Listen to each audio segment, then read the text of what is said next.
Hey there guys, take two of today's video. So I was trying to use this Rode microphone, this new one, in my iPhone, but I guess it didn't work too good. So we'll stick with the headphones for the audio in today's vid. But I'm gonna go ahead and order like a lapel microphone for my phone to do this with so the audio is better. But anyway, so take two and we're back, yes. So we'll restart this video. Hello, Sunday morning. Thank you guys for tuning in. And back to what I want to share with you. So again, let's talk about Ben Swann returning. So Ben Swann, if you're not familiar with him, he used to have a fantastic alternative media campaign that was called his Truth in Media, where he did fantastic exposés, and then he also had a reality check segment that he would do for a local CBS station in Atlanta. And with his reality check segment, he would do awesome short exposés, little 5-minute pieces on vaccines that I loved, and he did one on Pizzagate that kind of got him some heat, and then he had to actually delete he took his social media pages down and he didn't do his reality check anymore. But now he's returning, and thanks to a cryptocurrency called Dash, they're going to be sponsoring his return of a reality check segment, and they'll actually be sponsoring 24 episodes, 24 2 to 5 minute episodes of his reality check. So I'm going to go ahead and post this article down below on the Activist Post. It was written by Derek Bros, who he does really good work for the Activist Post. So you can check out that, and then the links in here on how to find his reality check segment. So I'm stoked. Ben Swann, man, he's awesome. But now let's move on into some of the other stuff that I want to share with you guys today.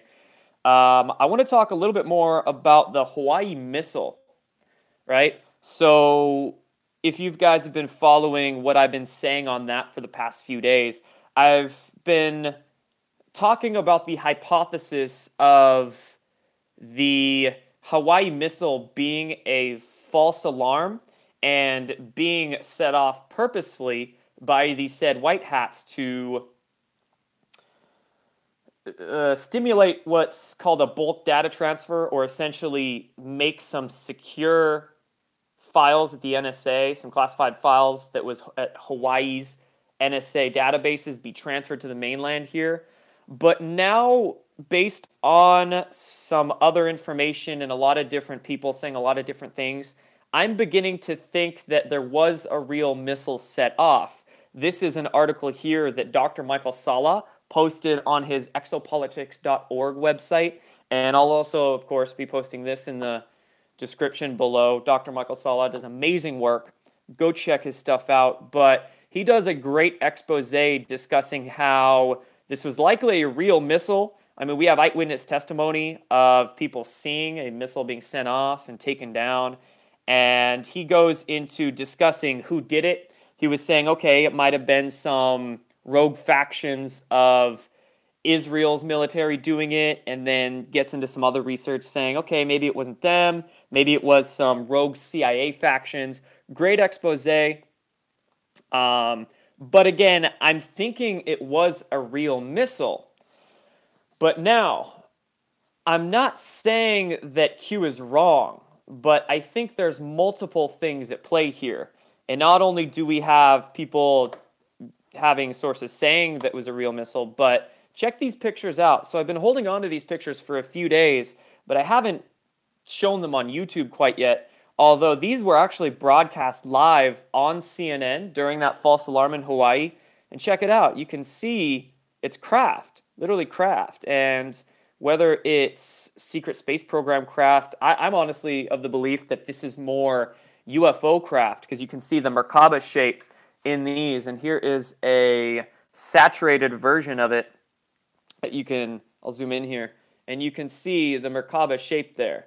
So if you know anything about the history of nuclear missiles and how there's been many, many occurrences of UFOs and extraterrestrials assisting humanity with basically the shutdown of UFOs. There's all kinds of testimony and sightings of UFOs appearing over nuclear missile silos here in America and literally powering down the whole area. So I'm thinking there was a real missile shot off, and it was taken down by something in the sky, some civilizations helping us. Now again, I'm not saying Q is wrong. I'm just saying that there's multiple things at play. There's multiple layers as to what's going on here, right? As Q has said before, disinformation is necessary, and things he says might have multiple meanings. So he says, okay, it could have been a fake alarm, false alarm, something to that effect. Doesn't mean a missile wasn't necessarily shot off, right? And I'm going to now read somebody who commented on my Twitter yesterday. It was a fantastic comment, so shout out to this guy. His name was Need Integrity Now. That was his Twitter handle, and I'm just going to read you the word for word the comment he made because it was a fantastic one, right? And he said, if Q confirmed and people dig in to find out that our ET friends are responsible for taking it out, taking the missile out, Q's authority becomes inadvertently undermined, right? Makes absolute sense. And he's too smart for that, so Q's not going to do that. He's going to call it a false alarm and a fake missile threat because these pills are too big for some people to swallow, even for the Q woke folk. Disinfo necessary to avoid the conspiracy label. And I absolutely agree with that. So, you know, a lot of people that are in the, how do I want to frame this? I'm not trying to put anybody down, but I'm just saying that the extraterrestrial and UFO phenomenon is still something that a lot of people haven't delved too deep into, especially a lot of people, you know, working on this Q stuff and in the Trump Make America Great Again community, if I want to say that. So, like this comment said, those are still some red pills that might be too big to swallow. And at least when it comes to Q, he has dropped some things, made some drops before that actually coincide with the UFO issue. For instance, like the Pentagon audit and Antarctica, for instance. Q has mentioned Antarctica. That was towards the end of November, I believe, pretty early on. But for now, Q doesn't want to get into that. And at least what's going on with the Chans and all that, getting into the UFO subject, it's just, it's not like it's doesn't matter. It's not like it doesn't fit in with anything else going on. Because remember, everything's connected. It's just that we have other things to worry about. At least the people on the Chan networks have other things to worry about at this moment than the ET phenomenon. But of course, me, myself, I'm super into that. I know quite a bit about it, and I'm well read on the subject. So I will discuss it, and I don't have a problem saying these things. So, you know, if you guys tuning in here, that's just what you're going to get from me. So there's my opinions on that, and shout out to that dude for his really good Twitter comment.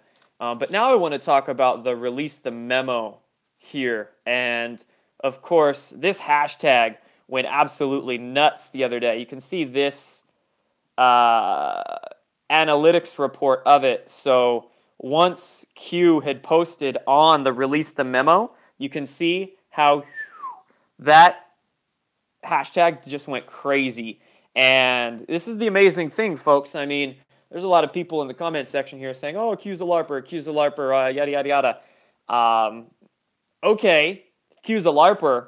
He is sure as hell making the difference as a LARPer and doing a pretty bad job at LARPing because, like I've said before, he's actually catalyzing people to get some work done. So I don't think Q's a LARPer. I just think there's, again, multiple layers as to what's going on here and multiple ways you can take a lot of the things he says, all right? So that's just my opinion on that. But anyway, of course, once this whole release the memo thing started getting popular, then, of course, the Russian bots thing went crazy, and as Q said, the counter-narrative went out at 4 a.m. to all the MSM Operation Mockingbird contractors. Like clockwork, Russian bots, and that's exactly what happened. So not only were they saying, oh, Russian bots are promoting this release the memo thing, they tried to paint Russian bots as spreading pro-Trump propaganda during the campaign, and they just won't give up with the whole beating the Russian dead horse phenomenon. And of course, a lot of people, well, also what people are saying is that Q had actually already posted what was in this memo on December 22nd. So this is circulating around, this post here, basically giving us hints as to what's already in the memo. And I think it goes a little bit deeper as to just the FISA stuff, right? We've got SR, Seth Rich, WikiLeaks. We have references to MS-13. We've got references to all kinds of things, Podesta, and, you know, I think it's much more than just the FISA phenomenon that's in there. So right here, of course, the House Intel Committee officially begins the process of releasing the memo, and Dave Joyce, representative, says, great news, our efforts to release it are in the process, but he says this may take up to 19 plus congressional working days to actually get this memo out, you see?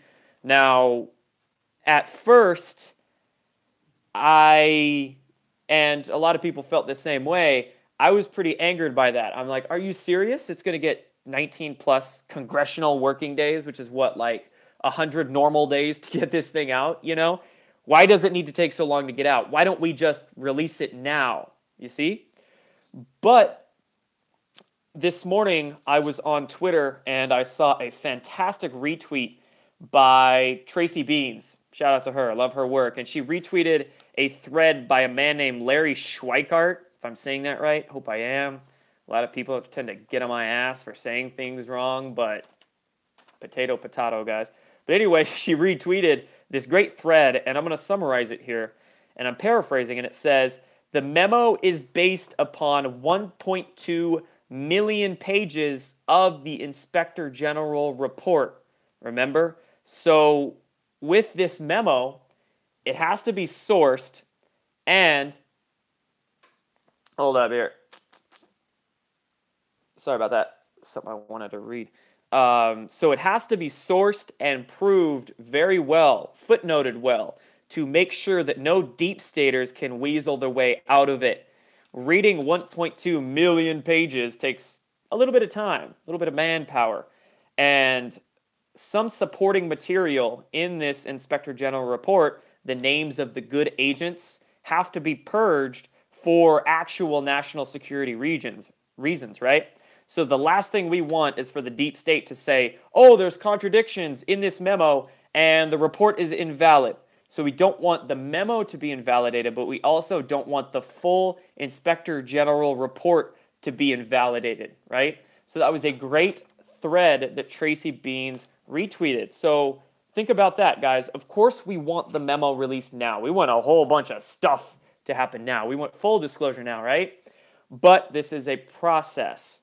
And with this memo, I think it's going to detail, just like I mentioned here with this Q post, this memo is going to detail a bit more than we think, but not only the memo, the Inspector General report is going to detail a little bit more than we think because it's 1.2 million pages, right? And the Inspector General investigated a whole lot of stuff. One big thing that's been coming out over the past few years out of the Inspector General's office is auditing everything, auditing the Department of Defense and the Pentagon, and that involved trillions and trillions of dollars. Like I mentioned earlier, Q referenced the Pentagon audit. So, like I said, I think this IG report's gonna have a lot more than we realize, and we don't want anything to be able to fail. We don't want the deep state people to be able to weasel their way out of anything. So I wanted to make that known. To anybody crying, release the memo now. And I was feeling the same way until I read that tweet. And I'm like, okay, that makes a lot of sense. So I just wanted to say that. But now let's talk about the shutdown, right? Because, of course, things are shut down right now. Everybody knows that. And I just want to say a common misconception here, but most of you guys probably know this. I just want to show you guys a couple links that will be helpful for you if you're trying to bring this information on to anybody else, right? A lot of people have been asking me, oh, what's going on with the shutdown? Do a video on it so I can show other people. Well, I don't really want to do a video on it. I don't have the time, but I'm going to post a couple good links down below that you can use to show other people. And essentially, one of the common talking points by the, I don't want to say the Democrats, but let's just say the deep state faithful, per se now, for sake of argument, one of their common talking points is that Republicans have majority of everything. They control it all. So it's their fault it got shut down. But there was a great embarrassment of Jim Acosta on the White House, in a White House press briefing by this guy right here. Let's see, Office of Management and Budget Director Mick Mulvaney. And he said, the Republicans only have 51 votes in the Senate. You have to have 60 votes for something to pass. So they actually need a little bit of Democratic support, which they did not get. So yes, it is actually mostly Chuck Schumer et al.'s their fault, right? Again, I don't want to get into the Democrat-Republican duality. That's why I'm saying deep state fault. But no, it's not just Republican fault. And here's a good article by Zero Hedge saying, now that the government shut down, here's what's actually shut down for just information's sake. So here's a couple good resources I'll post down below that you can pass along. And then also one thing I've seen a lot of people saying as well is that the whole shutdown being related to the 10 days of darkness. So here is a Q post from December 6th that some people have been circulating, and Q was referencing the 10 days of darkness when, and he actually said shutdown. So a lot of people thought the 10 days of darkness were the 10 days that Q didn't post, which I believe was from Christmas to 10 days after Christmas, which would have been, what, January 4th or so? So Q didn't post for 10 days, and of course, everything that Q says has multiple meanings. So yes, that could have been a 10 days of darkness, but here he's referencing 10 days of darkness meaning the shutdown. And of course, the shutdown being right now. And the shutdown happening on, or beginning yesterday on the 20th, 10 days from that is the president's State of the Union address on the 30th. I mentioned this in a quick video I did yesterday, but I'm saying it again here. So we could be in the shutdown right now, and I'm hoping, so a lot of people and myself don't start losing faith in the process, that we do seriously get some events within the next 10 days, and especially have a pretty good State of the Union address on the 30th. And also to note right here, one thought I've seen floating around as well is this right here, Article 1, Section 6, Clause 1 of the Constitution. And a lot of people are saying this, and they're saying, oh, members of Congress are protected from arrest while in session, so now that we have a shutdown, that means we're going to be able to arrest them, right? But this is kind of misleading, and that's because arrest protections are only, or I should say, members of Congress are only protected from arrests of low crimes, misdemeanors, and whatnot. When it comes to felonies and treason, for instance, they can be arrested whether Congress is in session or not. So I'm not saying, somebody just commented, I'm not saying the Constitution is misleading. I'm saying people's misinterpretation of it is misleading. It doesn't matter whether Congress is in session or not. When it comes to felonies and treason, they can be arrested whenever. So I just want to make that known and clear that up a little bit, right? So I just wanted to point that out. But next, let's move on into a few other things. Of course, we had the Women's March go on. A bunch of weirdos wearing pussy hats everywhere. But check CNN's coverage of it out. So they want to give all the coverage to the Women's March because it fits their agenda. And, of course, the Women's March, it's not really a march for women. It's just highly politicized, right?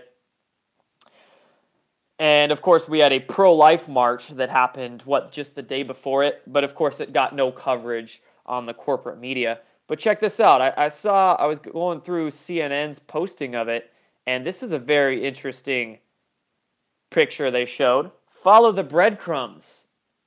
Very Q-esque CNN posting. But then, of course, follow the breadcrumbs to Russia. So they're trying to subvert. Remember the whole shutdown? A lot of people are hashtagging, oh, Trump shut down. No, it's actually more of a Schumer shutdown, right? And follow the breadcrumbs. Follow the breadcrumbs to Russia? What? No, we want to follow them to the deep state, right? So that's just how they co-opt a lot of these talking points for themselves. And then Trump, of course, absolutely trolling the Women's March by tweeting this right here. Beautiful weather all over our great country. Beautiful day for all women to march. Get out there and celebrate the historic, unprecedented economic success because we have the lowest female unemployment in 18 years. Savage. Savage. Not only that, but if you've seen this, a White House voicemail is literally blaming the Democrats for the government shutdown. And brilliant. Absolutely brilliant. If you call, is the number on here or a video of it? I don't want to play a video because that'll give YouTube probably a easy reason to copyright me or strike me or demonetize me or whatever. But you can, I'll post this Zero Hedge article down below and you can listen to it. But literally, if you call in to a certain White House hotline, it says right there, because the Democrats care more about their political agenda, this number right here, 202-456-1111. Make a wish. Synchronicity. But anyway, if you call that number, it literally blames congressional Democrats for holding government funding hostage due to an unrelated immigration debate. Absolutely. So that's just savage. Super troll. It's amazing. But anyway, last few things I want to share with you guys. Interesting article here. NSA sincerely regrets deleting all Bush-era surveillance data that it was ordered to preserve. And I found this interesting because my instant thought when I saw this, it was all Bush-era surveillance data.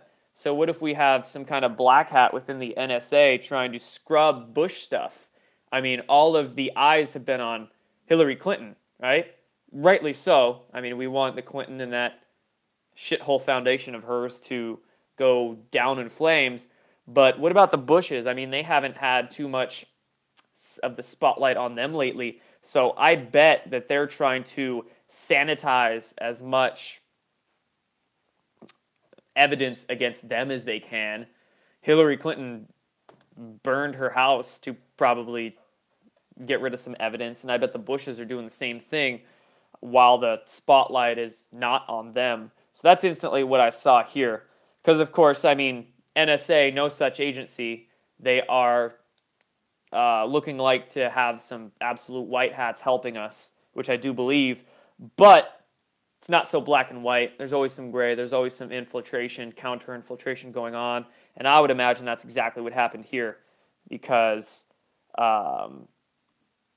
Politico reported this as well, which is odd. Seems to be Politico maybe trying to shine a bad spotlight on the NSA, maybe to kind of cover the ass since these QAnon revelations of no such agency being white hats. But then, of course, Bush ordered wiretapping was sanitized from it. So that's just some thoughts I had on that article. This one here by the BBC, CIA releases 13 million pages of declassified documents online, and the main picture that the BBC posted was some UFO photos, some saucer photos, man-made ET. We don't really know. Could be either. But I found it interesting because in this article by the BBC, that was what they focused on. The records include UFO sightings and psychic experiments. A lot of these declassified documents were on remote viewing experiments that the CIA did, and synchronistically enough, I did a video on remote viewing just a few days ago, and then the CIA releases a bunch of declassified documents on remote viewing, so that's just funny. Did I remote view that? Who knows? But anyway, there's that there. And then speaking of flying saucers, I kind of missed this Newsweek article that came out on the 16th, 5 days ago, but it says Russia fears that the U.S. is planning for a space war. Speaking of space wars, man, something that I've been discussing for a bit now, because of course we've had all the weird meteors go down over America, over Canada, multiple places, and odd occurrences going on with these meteors, so-called meteors.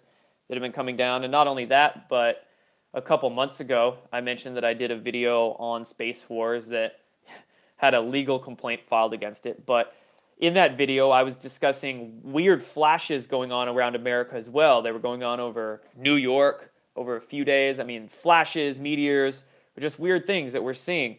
But then, Newsweek, a few days ago, talking about Space Wars, trying to, again, looks like they're fueling the U.S.-Russia dead horse, that fear porn there. But the Russian Foreign Minister Lavrov was accusing the United States of harboring dangerous hopes to develop and place weapons in space. Now, of course, on a deeper level, the U.S. already has weapons in space. They already have all kinds of craft. And there's multiple programs that they have with craft in space. There's different programs that the Navy has, different programs that the Air Force and CIA have. So many behind-the-scenes space wars going on, but interesting that Russia would be calling the U.S. out on that. It's actually a good thing. And that Russia would, or what I want to say here, Newsweek would be reporting on it. And then last thing, just for some points I want to make, sophisticated technology unearthed beneath ancient Greek pyramid. And all this shows you is that human civilization is much, much older than we're told. Far older than we're told. And there have likely been civilizations before ours that were very advanced, but advanced in different ways. They had different kinds of technology. They understood technologies of consciousness, technologies of vibration, and using using crystals.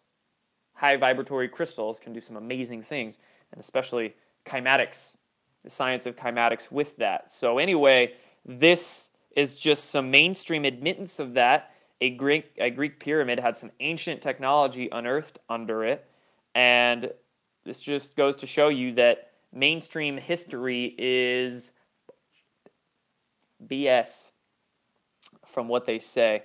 And yeah, just some points I want to make on that one. So anyway, that's it for this one, guys.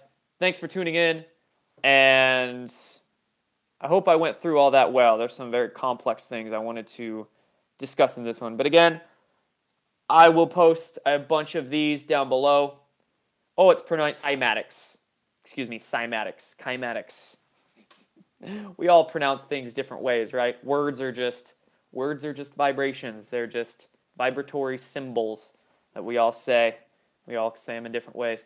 Anyway, check the links down below. Thank you, guys. Peace.